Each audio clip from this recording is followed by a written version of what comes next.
With the PDP limping on a badly fractured wheel, the rancor with the PDP leadership does seem to be subsiding soon, with the disciplinary proceedings of the party suffering a setback. The whole scrambling seem for a grab of the party ticket or a tussle to hold on to the longer end of the stick. While having been immersed in its own crisis, the PDP has not been able to show any gusto in staging a vibrant opposition to the government in power, APC. With PDP's political future shrouded in so much despair, does it have the needed capacity to reinvent its will to spring a formidable force ahead of the 2027 race?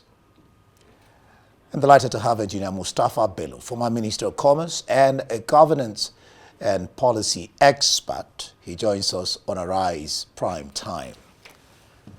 Glad to have you join us.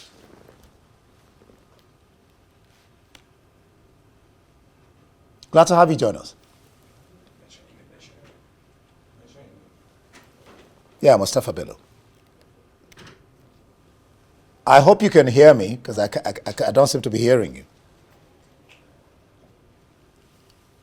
Oh, well, if you can hear me, in my lead-up, I talked about, will the PDP ever get it right?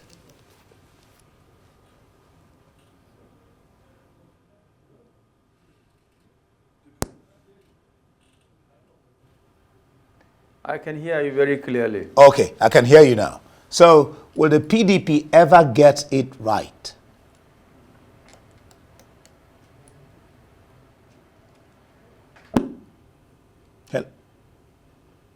Can you hear me?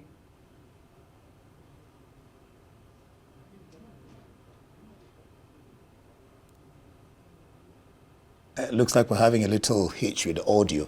Let me ask that question again. Will the PDP ever get it right? Yes, I heard you, and I don't know whether you are hearing me. I can hear you now. Go on. Because it's like, okay. Well, definitely, I think PDP as a party would need to sit and remove the culture of we can do with this and we don't want to do with this, and get the whole house together. Rigidity, in my opinion, will not help any business, any kind of business. Is it political, is it corporate, whatever you call it. I think there must be a give and take. People should show themselves as responsible. A situation whereby camps are created within a political party, and each camp, drawing a line, we will not move unless we get what we want, and by the end of the day, destroying the whole foundation of the party that was built in 1998. So I think they need to actually act responsibly, behave responsibly, and put responsible leaders that people respect, that when they call for a meeting to develop a solution that addresses the challenges the party is going through, the members, the senior members in the BOT, in the working committee, will take that meeting discussion seriously. That's my own opinion. I was a member of PDP in 1999 up to 2014 when I left the party and I left party politicking. We had a culture whereby the president then was the leader of the party. And then the national chairman was a very strong party. Colonel Ahmadu Ali was very strong. He did very well. He managed the party very well. He did not allow himself to become subservient to state governors. So with that, there was some level of discipline. But, as things went along, during President Jonathan, the governors became too strong and the party migrated to their hands. And as a result, that's how PDP left the scene. So unless there is a culture of, in fact, a regimented kind of structure that the party has where people comply with rules, people obey the laws of the party, then the party will continue to face this kind of challenge that you see it facing as of today. Now, take for example, in the last election, I don't see why we will allow, for example, as a party, allow 5 governors to go away in the name of, oh, we can do without them. Now, that ended up actually killing the chances of the party to win elections. So I think they have to really sit down, reconcile, use the senior leaders of the party to be able to sit and reconcile and be able to get their house in order. Now, unfortunately for them, rather than use fire extinguisher, they are using an extinguisher that has been stuffed with fuel and is actually aggravating the fire in the party. So I think they need to really sit and design a means by which they want to get a solution around the political party. Otherwise, it will continue to drift and drift and drift and actually become a micro party and not a mega political party as we have known it from 1999 to 2023. I probably want you to expatiate on what you mean by using a fire extinguisher, For example, today, the disciplinary committee of the party, for example, was supposed to meet. Eventually, the 2 dramatics president did not attend that meeting. And so it's been postponed to 4th. And one of them, the former governor of Benue State, is asking the party to write a letter of apology because he wasn't informed, he wasn't giving a letter. That's his claim. And then Anyanwu himself said he was sick, so he couldn't attend.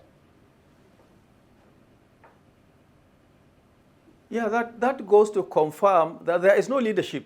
There is no strong leadership in the party. If there is, naturally, when that leader asks them to come and sit for reconciliation, they will all come. So it means up to now, there are camps in the party. And because there is no leader who can talk to everyone and ask them to come and sit and reconcile, the line of division is actually further widening. So as I said, they need to agree and accept that they have a leader, and then they will listen to that leader, and they will obey whatever decisions that leader bring forth as an option that will lead into getting a solution. Otherwise, as long as the two sides feel that, oh, my side is right, the other side is wrong, and nobody is willing to make any concession, the problem will continue. So I think they need to really sit and agree on who first should be a leader that they can respect. Unfortunately, the former president Obasanjo is not in the party. I don't know who former President Jonathan is in the party, but I don't think they take him seriously. Neither the former Vice President Namadi Sambo, is taken seriously. So once you don't identify a leader that you can revert to when you have crisis and listen to his own suggestions or advice, then obviously the situation will continue as you have seen it going on currently. So I think they need to first identify who is a leader in the party, and that leader must be a strong person with character that they can believe in, they can listen to, and they can obey when he says do this. Then you can get a solution. But where so many leaders are within the party and nobody is willing to listen to the other side, obviously the crisis that you see in the party will continue. So I don't think they will see the light by the end of the tunnel if they don't first sit and agree on this is our leader and we will refer to him on all the challenges we have. Let's get his advice. And then that leader will now put in a reconciliation team that will look at the two sides, come to the middle and say, okay, you take this, and you take this, and let's keep going together. If that was what was done before the last election, I'm not sure the APC would have won the election, but for the division that was allowed to be created as a result of the line of resistance drawn by the two sides, everyone is saying we can't do with you without you accepting our own terms and conditions.